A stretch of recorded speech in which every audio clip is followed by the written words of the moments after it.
बोलो जयकारा बोल मेरे श्री गुरु महाराज की जय। बोलो साचे दरबार की जय। बोलो श्री आनंदपुर वासी भगवान की जय। बोलो नंगली निवासी भगवान की जय। आपके जन्म के कुछ समय उपरांत पिताजी को संसार से उपरामता हो गई। वे हरिद्वार में एकांत वातावरण में रहने लगे। अधिकांश समय वहीं व्यतीत करते।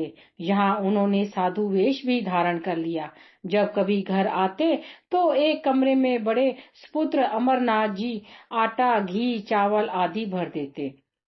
पिताजी अपनी मस्ती में फकीरों साधु संतों में बांटते रहते, मौन रहते और मौजवश कहते साधु ही साधु।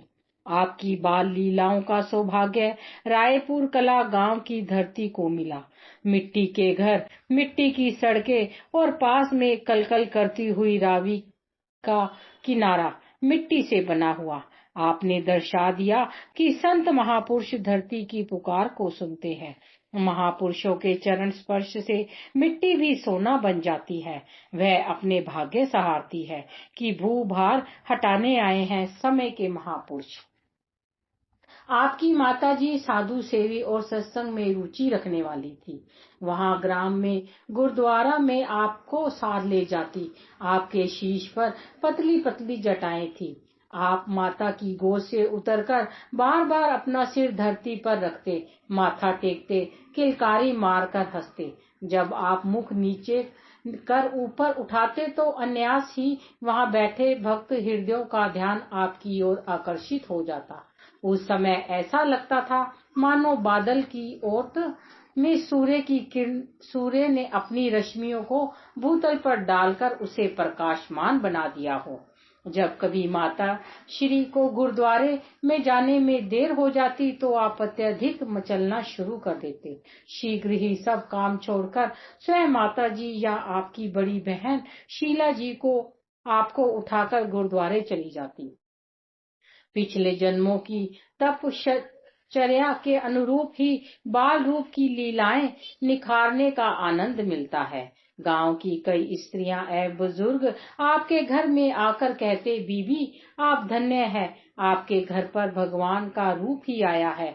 हमारा दिल इससे मिले बिना अधीर रहता है। इसे देखकर लगता है कि मानो जीवन की निधि मिल गई है। कई सुहृद संबंधी आकर कहते कि ना जाने क्यों बार बार आपके घर आने को मन चाहता है। कौन से अनोखे लाल ने आपके घर में जन्म लिया है। घर में पांव रखते ही दिल हर्ष से भर जाता है। माता जी कहती, मुझे क्या मालूम, आप देख लें, क्या जाने किस संत ने यहाँ जन्म लिया हो। आपकी आयु 2 वर्ष की थी। आप नियमानुसार माता जी के साथ गुरुद्वारे जाते, शीश झुकाते, गुरुवाणी को सुनने की धुन में ऐसे लय हो जाते कि सब देखते ही रह जाते। एक दिन आप अपनी बड़ी बहन के साथ गए। पाठ करने वाले ग्रंथी के पास कब पहुंच गए किसी को पता ना चला। दूर से किसी ने आवाज लगाई, बाबा जी अंदर बच्चा कैसे पहुंच गया। बाबा जी चूंकि भक्तिवान रूहें अंत हृदय से प्रकाशित होती हैं, ने आप पर दृष्टि डाली और पाठ पढ़ते पढ़ते उच्चारण करने लगे, धन निराकार, धन निरंकार, धन निरंकार। संगत भी उच्च स्वर में बोलने लगी, धन निरंकार। बाबा जी आनंदित से उच्चारण करने लगे कि निरंकार की ज्योत किस रूप में और कब आती है, वह अपना रूप प्रगटती है, परंतु जीव समझ नहीं पाते। वे सांकेतिक भाषा में बतला रहे थे कि दिव्य ज्योत ने बालक के रूप में दर्शन दिए हैं। आप अवतारी विभूति हैं। वैदिक नियम अनुसार संसार में यह नियम प्रचलित है कि नाम संस्करण, अन्नप्राशन, मुंडन संस्कार आदि समय समय पर संबंधियों में पर्व की भांति मनाए जाते हैं। आपके मुंडन संस्कार पर भी संबंधी एवं ग्रामवासी एकत्रित हुए। प्राय बालक मुंडन करवाते हुए रोते हैं, परंतु आपका खिलता हुआ चेहरा सबके दिलों में अनोखी प्रसन्नता भर रहा था। पंडित जी ने मंत्र बोला और नाई ने मुंडन आरंभ किया। अचानक ही एक बुजुर्ग के मुंह से निकला, माता इसके सिर से निकलती हर बाल की किरण बतला रही है कि यह साधारण मुंडन नहीं, यह एक संन्यास की प्रक्रिया है। भाव यह है कि वे स्वयं अभी से संन्यास ले रहे हैं और भावी समय में हजारों सन्यासी बनाएंगे, अर्थात आप काल माया के बंधनों से छुड़ाकर सत्य का पथ दर्शाएंगे। उस समय किसी ने इस पर अधिक ध्यान न दिया। कौन जाने कि कौन बुजुर्ग के शब्द भविष्यवाणी थे और आपके अंतर हृदय में भगवान प्रकट होकर स्वयं संदेश सुना रहे थे। योग माया के वशीभूत हो सबने सुना अनसुना कर दिया और अमोद प्रमोद कर लिया। वह भविष्यवाणी आज सब पर प्रकट है।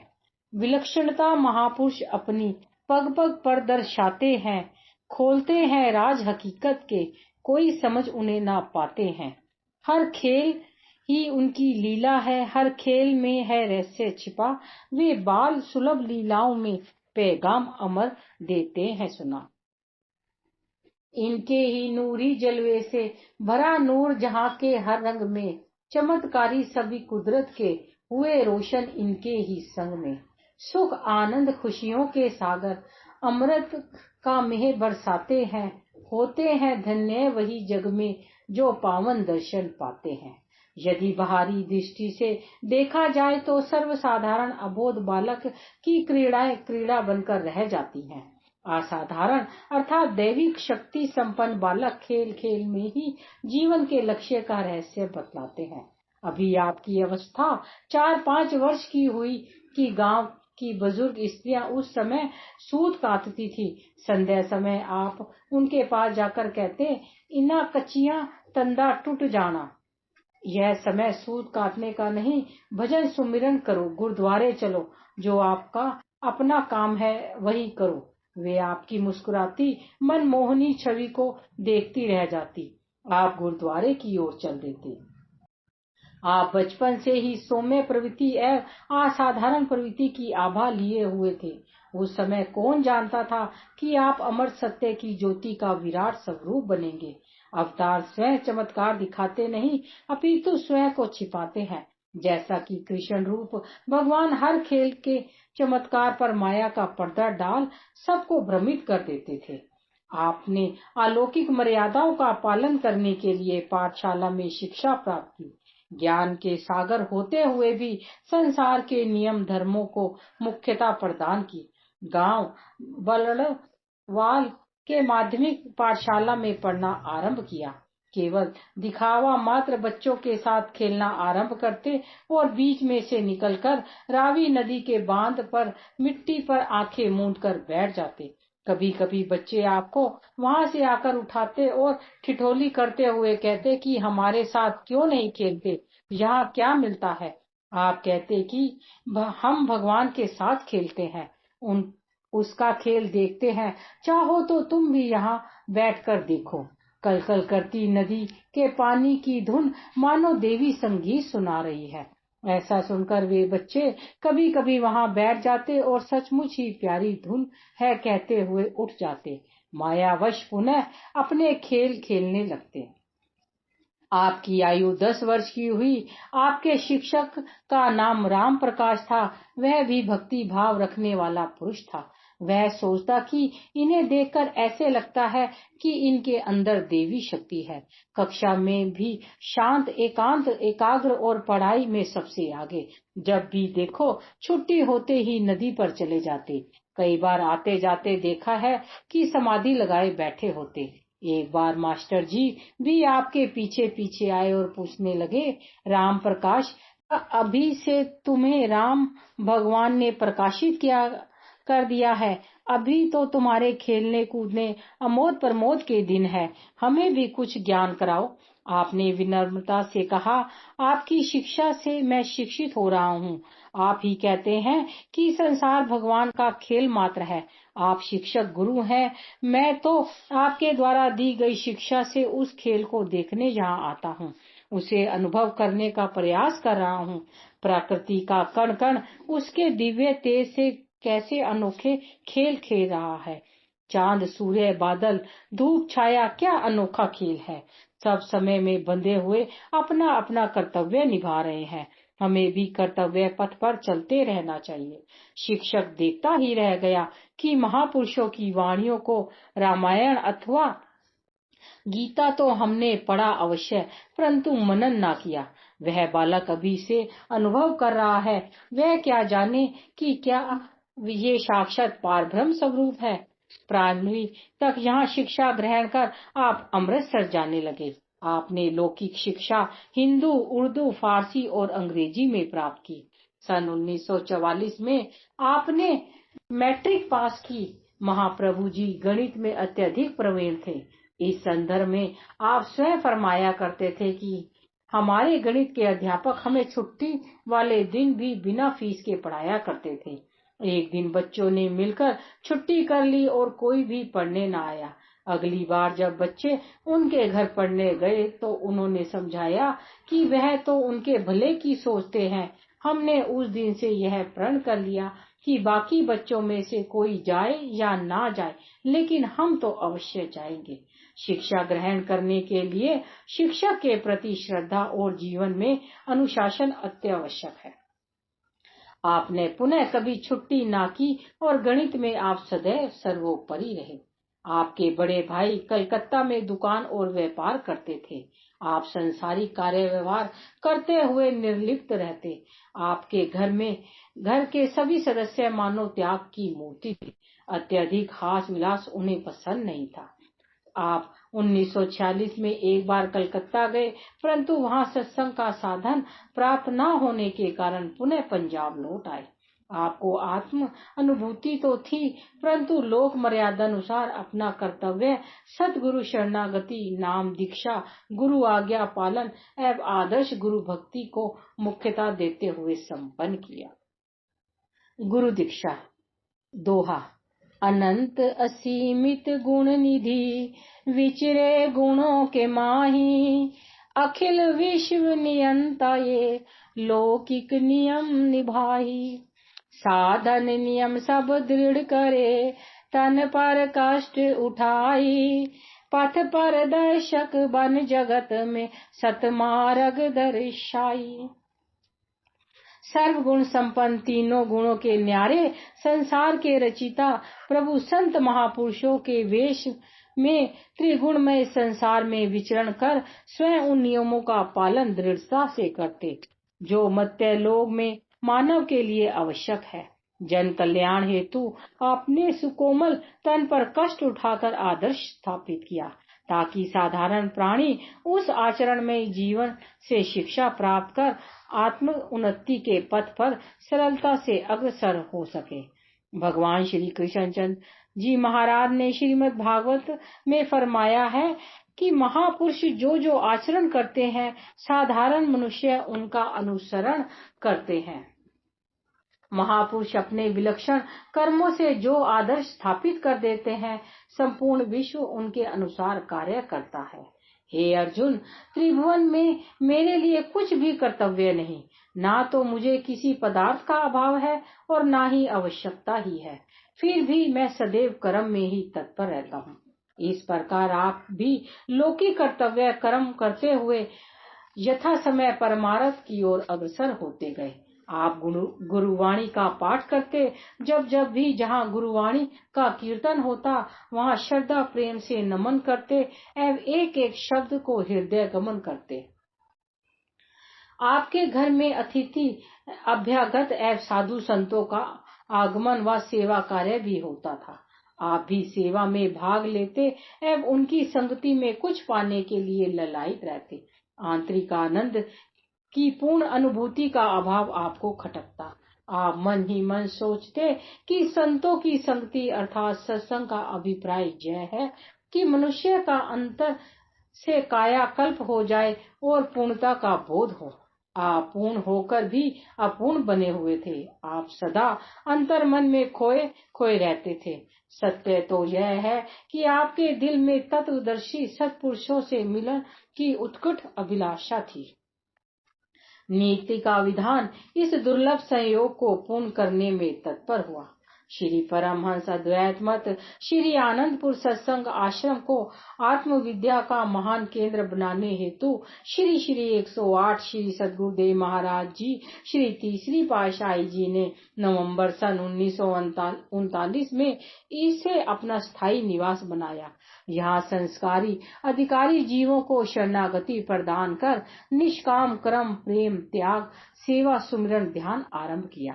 श्री परमहंस दयाल जी की मौज अनुसार भक्ति की अभिलाषी संस्कारी आत्माएं उनके संपर्क में आई और आध्यात्मिक लाभ उठाया। यहीं से श्री परमहंस द्वितीय पातशाही जी ने उत्तरोत्तर सत्संग लाभ करवाया और भारत के स्थान स्थान पर सत्संग आश्रमों की स्थापना की। उसी समय में महात्मा दयानंद जी व महात्मा श्रद्धानंद जी उच्च कोटि की भक्ति भावनाओं से संपन्न पंजाब में सत्संग सेवा कार्य कर रहे थे। महात्मा श्रद्धानंद जी आंशिक सद्गुरु प्रेम में डूबे हुए दीवाने थे।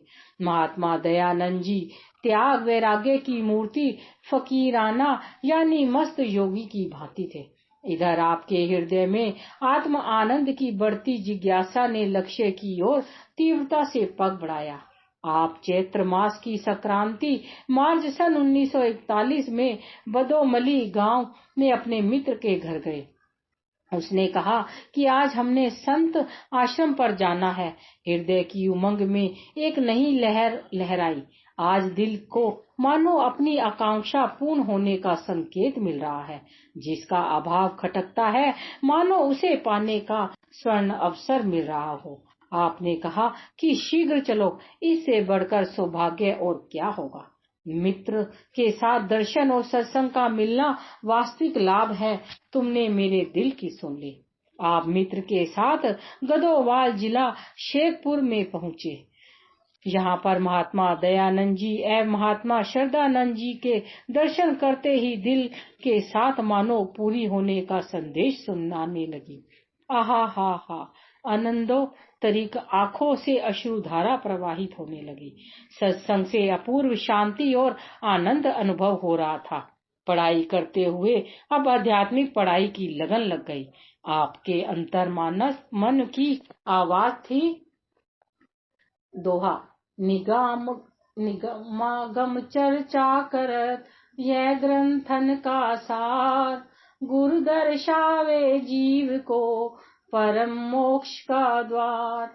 परम पुरुष गुरुदेव की महिमा अगम अनंत, मनवाणी से है परे पूर्ण पुरुष भगवंत। आपने 15 वर्ष की आयु में महात्मा दयानंद जी से गदोवाल से नाम दीक्षा की परंपरा को पूर्ण किया। महात्मा जी ने आपको दीक्षा देते समय कहा, आप स्वयं पूर्ण है, विधाता ने हमें यह स्वर्ण अवसर प्रदान किया है। आपकी लगन शीघ्र ही वास्तविकता के लक्ष्य पर पहुंचा देगी। इस प्रकार अब जब भी समय मिलता आप गदोवाल में आश्रम की सेवा लगन से करते। सन 1942 में वैशाखी के पर्व पर आप महात्मा जी के साथ श्री दर्शन के लिए श्री आनंदपुर पहुंचे। श्री दर्शन करने के पश्चात आपकी आत्मानुभूति वर्णनातीत थी। आपने सत्संग सेवा सुमिरन को ध्येय बना लिया। हर संक्रांति पर अधिकतर समय छुट्टियों में आश्रम पर जाते, हित चित से सेवा करके नियम पूर्वक अभ्यास करते। महात्मा जी आपकी इतनी लगन को देखकर प्रसन्न होते, पास बुलाकर कहते, आश्रम में झाड़ू देना, सफाई करना, बर्तन मांजना आदि काम तो अन्य लोग भी कर लेंगे, आप केवल मंदिर की सेवा पूजा ही कर लिया करो। आप भाव भरे शब्दों में कहते, महात्मा जी आप मुझे निजी निधि को पाने से वंचित होने को कहते हैं। मुझ पर कृपा करते हुए इससे अधिक सेवा करने का सुअवसर प्रदान करें। गांव रायपुर कला के समीप ही रावी नदी बहती थी। आप भक्त वेश में हर संक्रांति को अपने मित्र दुर्गादास जी के साथ इस नदी को पार कर गदोवाल के सारे आश्रम को गोबर से लीपा करते। एक दिन संक्रांति थी और आपको उस दिन किसी कारणवश स्कूल से कुछ देरी हो गई। घर पहुंचते ही आपके बड़े भाई ने आपको कोई काम बता दिया। आप शीघ्रता से उस काम को निपटाकर आश्रम की ओर जाने लगे। आप मन ही मन सोचते जा रहे थे, कि आज पता नहीं सेवा का सौभाग्य मिलेगा भी या नहीं। पहले ही बहुत विलंब हो चुका है। फिर दुर्गादास जी ने वहां पहुंचकर सारी सेवा निपटा ली होगी। इन विचारों में खोए आप जल्दी जल्दी पग बढ़ाने लगे। नदी के पास दलदल में आपका चरण धंस गया। आप जितना जोर लगाकर उसे बाहर निकालने का प्रयत्न करते, उतना ही वह अंदर की ओर धंसता चला जा रहा था। उस समय आपने अपने इष्ट देव महाप्रभु जी को स्मरण कर विनय की, प्रभु आज हमारे से क्या भूल हो गई? क्या आज की संक्रांति सेवा किए बिना ही निकल जाएगी? विनती करते करते जब आपने आंखें मूंद ली तो नेत्रों से गंगा यमुना प्रवाहित होने लगी। इतने में आपने क्या देखा कि नदी के दूसरे किनारे पर महाप्रभु जी सैर कर रहे हैं और आपका नाम लेकर फरमा रहे हैं कि आओ, हम तो आपकी ही प्रतीक्षा कर रहे हैं। आपने आंखें खोली तो अद्भुत दृश्य यह देखा कि आपका चरण दलदल से निकल चुका है। उस पार पहुंचकर आप महाप्रभु जी के सुकोमल चरण कमलों में दंडवत प्रणाम कर रहे हैं। महाप्रभु जी ने आपको उठाया और फरमाया कि जाओ, जल्दी जाओ, अभी तो सेवा आरंभ ही नहीं हुई। आप दौड़कर आश्रम में पहुंचे तो देखा कि अभी दुर्गादास जी तो पहुंचे ही नहीं हैं।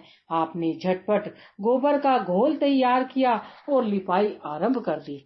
इस प्रकार आप दर्शा रहे थे कि जिसके हृदय में गुरु घर की सेवा की लालसा होती है और अपने सद्गुरु के चरणों में अटूट श्रद्धा व पूर्ण विश्वास होता है, सद्गुरु उसके सदैव अंग संग रहते हैं। आपने हर प्रकार की सेवा में भाग लेकर यह भी दर्शा दिया कि गुरु दरबार की कोई भी सेवा बड़ी अथवा छोटी नहीं होती। यह सेवा तो अति सौभाग्य व उत्तम कर्मों के फलस्वरूप ही जीव को मिलती है।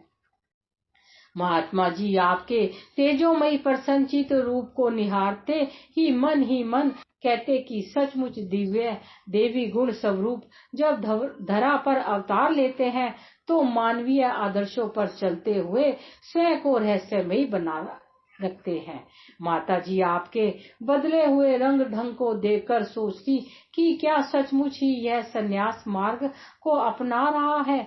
एक क्षण में योग माया का प्रभाव इस विचार को बदल देता, नहीं, अभी इतनी जल्दी नहीं होगा, घर गृहस्थी को अवश्य स्वीकार करेगा। सन 1944 में मैट्रिक पास कर आप दुकान का कार्य करने लगे। महात्मा जी के संपर्क में त्याग एवं विराग आपको उपहार में मिल चुके थे। बाहरी कार्य व्यवहार करते हुए भी आत्मानुभूति आपको विह्वल बनाए रखती। बोलो जयकारा बोल मेरे श्री गुरु महाराज की जय।